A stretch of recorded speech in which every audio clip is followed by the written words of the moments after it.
राधे राधे, जय श्री कृष्णा। प्रिय साथियों, मैंने अपने तरफ से पूरा कोशिश किया है कि श्रीमद् भागवत गीता यथारूप का जो भी है इस महाग्रंथ में, इसको हम अपनी बातों के द्वारा पढ़ करके आप लोगों के श्रीमद् भागवत गीता यथारूप को मैं पढ़कर आप लोगों के सामने लाने का पूरा प्रयास करूंगा। मेरा पूरा प्रयास रहेगा अपनी बातों के द्वारा। बहुत सारे ऐसे लोग हैं कि उनके पास बहुत समय नहीं होते हैं। बहुत लोग ऐसे हैं जो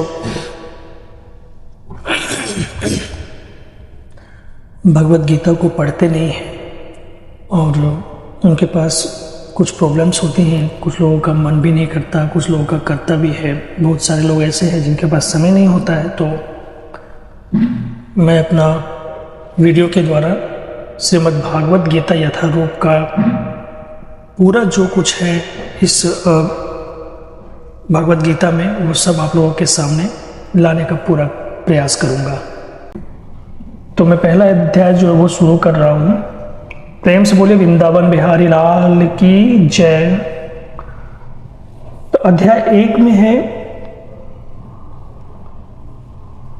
सबसे पहला श्लोक है। मैं कोशिश करूंगा श्लोक भी आप लोगों के सामने बोलने का पूरा प्रयास करूंगा। पूरी तरह से उच्चारण नहीं हो पाएगा, लेकिन पूरा का पूरा कोशिश करूंगा कि सही से उच्चारण हो और आप लोगों तक पहुंचे। तो अध्याय 1 में है धृतराष्ट्र उवाच। इनका सबसे पहला अध्याय 1 में क्या है? कुरुक्षेत्र के युद्ध स्थल में सैन्य निरीक्षण। अध्याय 1 में कुरुक्षेत्र के युद्ध स्थल में सैन्य निरीक्षण। धृतराष्ट्र कहते हैं, धर्म क्षेत्रे कुरुक्षेत्रे संवेता युयुत्सवः मामकाः पांडवाश्चैव किम कुर्वत संजय। इनका अर्थ है कि धृतराष्ट्र कहते हैं, राजा धृतराष्ट्र ने कहा कि धर्म क्षेत्रे, कुछ शब्दार्थ हैं जो कि वो मैं नहीं बोलूँगा क्योंकि शब्दों का अर्थ जो है वो नीचे जो तात्पर्य है उसका शब्द जो अर्थ है उसमें क्लियर हो जाता है। भगवत गीता एक बहुपठित अस्तित्व और आस्तिक विज्ञान है जो गीता महात्म्य में सार रूप में दिया हुआ है। इसमें यह उल्लेख है कि मनुष्य को चाहिए कि वह श्री कृष्ण के भक्त की सहायता से संवीक्षण करते हुए भगवत गीता का अध्ययन करें और स्वार्थ प्रेरित व्याख्याओं के बिना उसे समझने का प्रयास करें। अर्जुन ने जिस प्रकार के साक्षात भगवान कृष्ण से गीता सुनी और उसका उपदेश ग्रहण किया, इस प्रकार की स्पष्ट अनुभूति का उदाहरण भगवत गीता में ही है। यदि उसी गुरु परंपरा से निजी स्वार्थ से प्रेरित हुए बिना किसी को भगवत गीता समझने का सौभाग्य प्राप्त हो तो वह समस्त वैदिक ज्ञान तथा विश्व के समस्त शास्त्रों के अध्ययन को पीछे छोड़ देता है। यहाँ पर कितनी अच्छी बात बताई गई है कि यदि उस गुरु परंपरा से निजी स्वार्थ से प्रेरित हुए बिना किसी को भगवत गीता समझने का सौभाग्य प्राप्त हो तो वह समस्त वैदिक ज्ञान तथा विश्व के समस्त शास्त्रों के अध्ययन को पीछे छोड़ देता है। यानी भगवत गीता के समक्ष सब चीज को पीछे छोड़ दिया जाता है। भगवत गीता को सर्वोपरि माना गया है, रखा जाता है। क्यों? चलिए आगे जानते हैं। पाठकों को भगवत गीता में न केवल अन्य शास्त्रों की सारी बातें मिलेंगी, अपितु ऐसी बातें भी मिलेंगी जो अन्यत्र कहीं उपलब्ध नहीं है। यही गीता का विशिष्ट मानदंड है। स्वयं भगवान श्री कृष्ण द्वारा साक्षात उच्चरित होने के कारण यह पूर्ण आस्तिक विज्ञान है। भगवान श्री कृष्ण के मुख से साक्षात जो है वो ये उच्चारण हुआ है, इसलिए इन्हें पूर्ण रूप से आस्तिक मानते हैं हम लोग। महाभारत में वर्णित धृतराष्ट्र तथा संजय की वार्ताएं इस महान दर्शक के मूल सिद्धांत का कार्य करती है। माना जाता है कि इस दर्शन की प्रस्तुति कुरुक्षेत्र के युद्ध स्थल में हुई, जो वैदिक युग से पवित्र तीर्थ स्थल रहा है। इसका प्रवचन भगवान द्वारा मानव जाति के पथ प्रदर्शन हेतु सब तब किया गया जब वे इस लोक में स्वयं उपस्थित थे। धर्मक्षेत्र शब्द सार्थक है क्योंकि कुरुक्षेत्र के युद्धस्थल में अर्जुन के पक्ष में से भगवान स्वयं उपस्थित थे।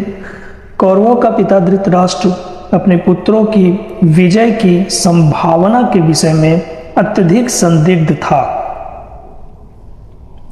अतः इसी संदेह के कारण उसने अपने सचिव से पूछा उन्होंने क्या किया। उन्होंने पूछा कि उन्होंने क्या किया। वह आश्वस्त था कि उनके पुत्र तथा अपने उसके छोटे भाई पांडु के पुत्र कुरुक्षेत्र की युद्ध भूमि में निर्णयात्मक संग्राम के लिए एकत्र हुए हैं। फिर भी उसकी जिज्ञासा सार्थक है। वह नहीं चाहता था कि भाइयों में कोई समझौता हो, अतः वह युद्ध भूमि में अपने पुत्रों की नियति, भाग्य, भावी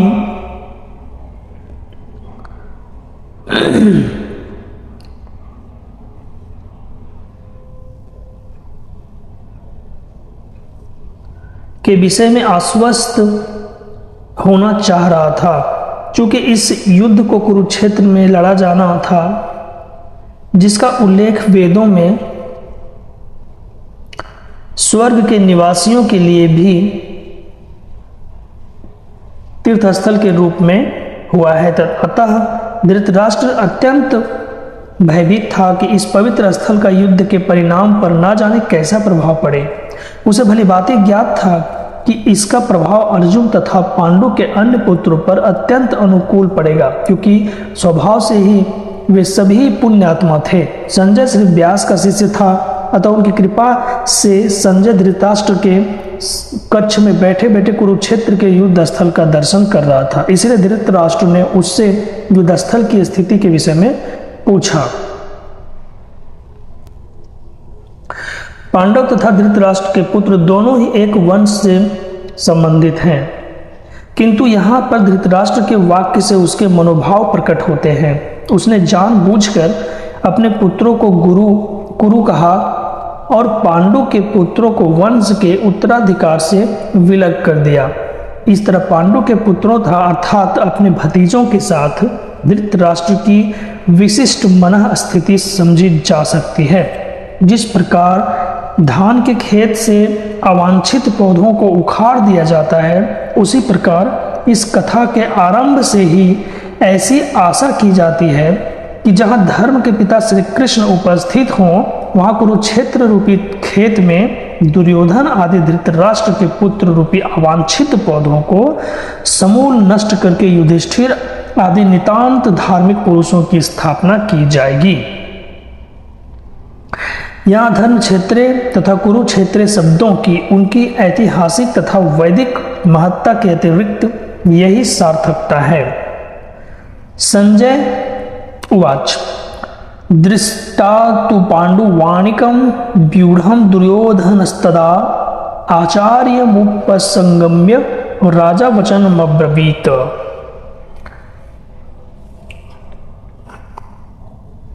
संजय ने कहा, हे राजन, पांडु पुत्रों द्वारा सेना की व्यूह रचना देखकर राजा दुर्योधन अपने गुरु के पास गया और उसने ये शब्द कहे। धृतराष्ट्र जन्म से अंधा था। दुर्भाग्यवश वह आध्यात्मिक दृष्टि से भी वंचित था। वह यह भी जानता था कि उसी के समान उसके पुत्र भी धर्म के मामले में अंधे हैं और उसे विश्वास था कि वे पांडवों के साथ कभी भी समझौता नहीं कर पाएंगे, क्योंकि पांचों पांडव जन्म से ही पवित्र थे। फिर भी उसे तीर्थस्थान के प्रभाव के विषय में संदेह था। इसीलिए संजय युद्ध भूमि की स्थिति के विषय में उसके प्रश्न के मंतव्य को समझ गया, अतः वह निराश राजा को प्रोत्साहित करना चाह रहा था। उसने उसे विश्वास दिलाया कि उसके पुत्र पवित्र स्थान के प्रभाव में आकर किसी प्रकार का समझौता करने नहीं जा रहे हैं। उसने राजा को बताया कि उसका पुत्र दुर्योधन पांडवों की सेना को देखकर तुरंत अपने सेनापति द्रोणाचार्य को वास्तविक स्थिति से अवगत कराने गया। यद्यपि दुर्योधन को राजा कहकर संबोधित किया गया है, तो भी स्थिति की गंभीरता के कारण उसे सेनापति के पास जाना पड़ा। इसलिए दुर्योधन राजनीतिज्ञ बनने के लिए सर्वथा उपयुक्त था। किंतु जब उसने पांडवों की व्यूह रचना देखी तो उसका यह कूटनीतिक व्यवहार उसके भय को छिपा न पाया। पश्यैतान पांडुपुत्राणाम आचार्य महंतीम चूममं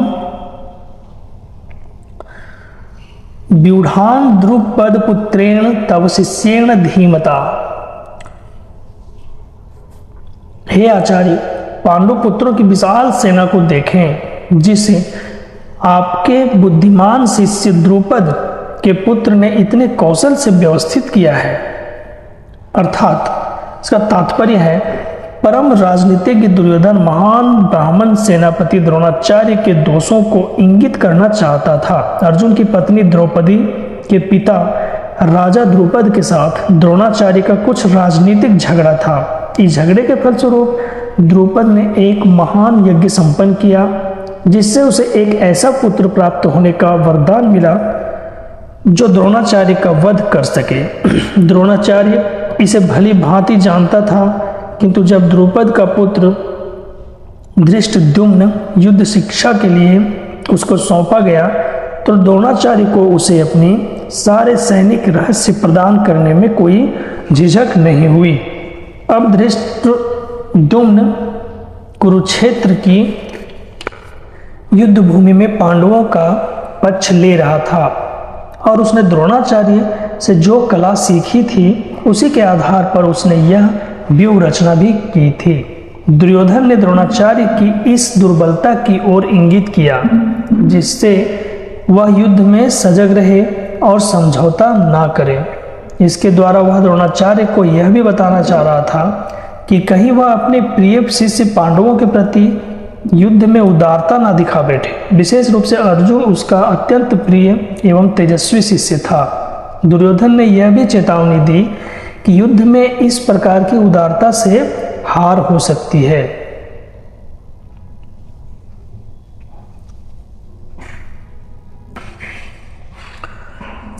अत्र श्रुवा महेश्वासा भीमार्जुनस्मास युधि युयुधानो विराटस्य द्रुपदस्य महारथा।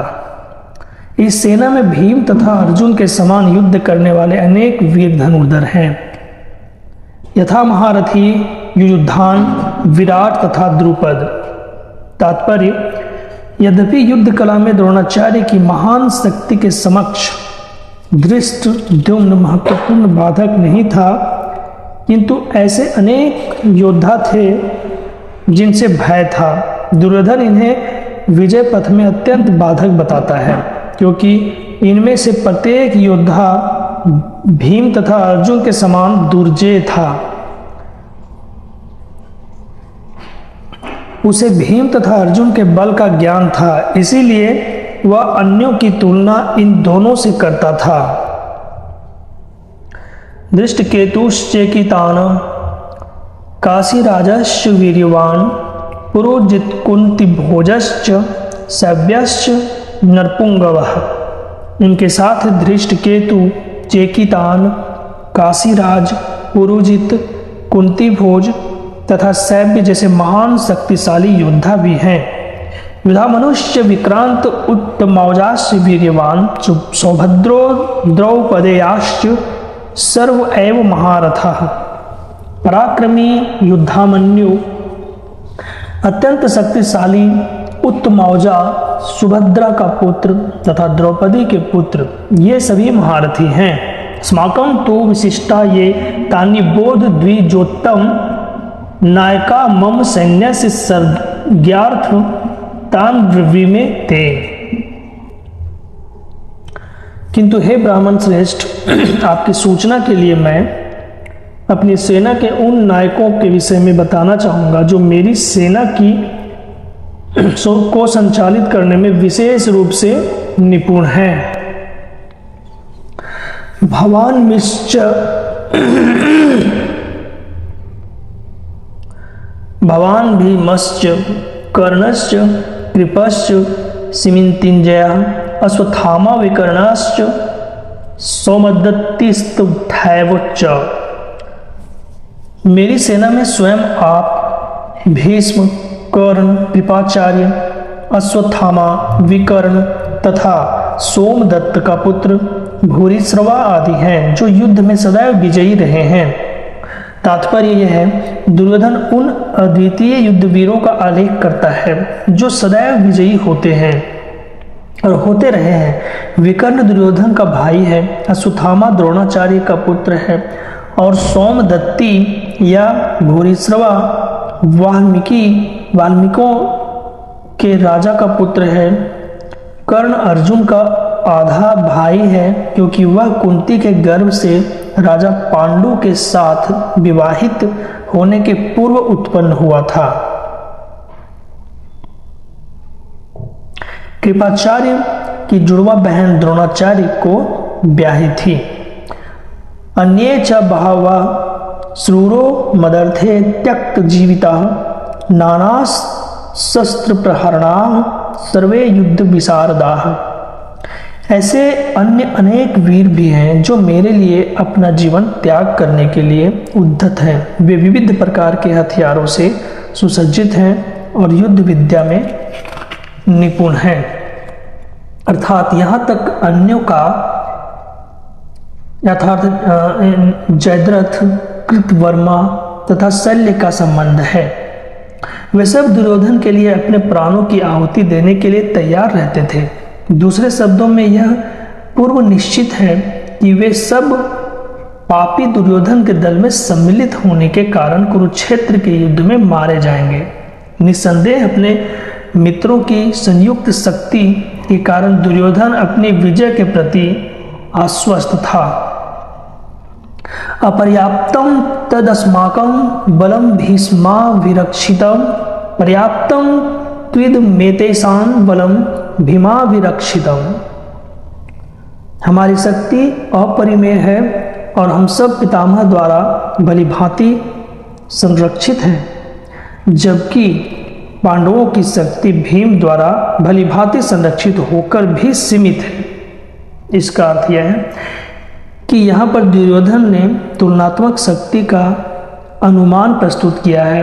वह सोचता है कि अत्यंत अनुभवी सेना नायक भीम भीष्म पितामह के द्वारा विशेष रूप से संरक्षित होने के कारण उसकी सशस्त्र सेनाओं की शक्ति अपरिमेय है। दूसरी ओर पांडवों की सेनाएं सीमित हैं क्योंकि उनकी सुरक्षा एक कम अनुभवी नायक भीम द्वारा की जा रही है जो भीष्म की तुलना में नगण्य है।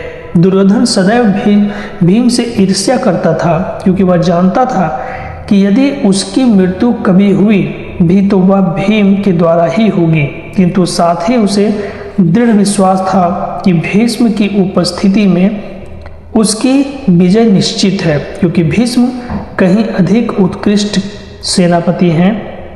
वह युद्ध में विजयी होगा, यह उसका दृढ़ निश्चय था।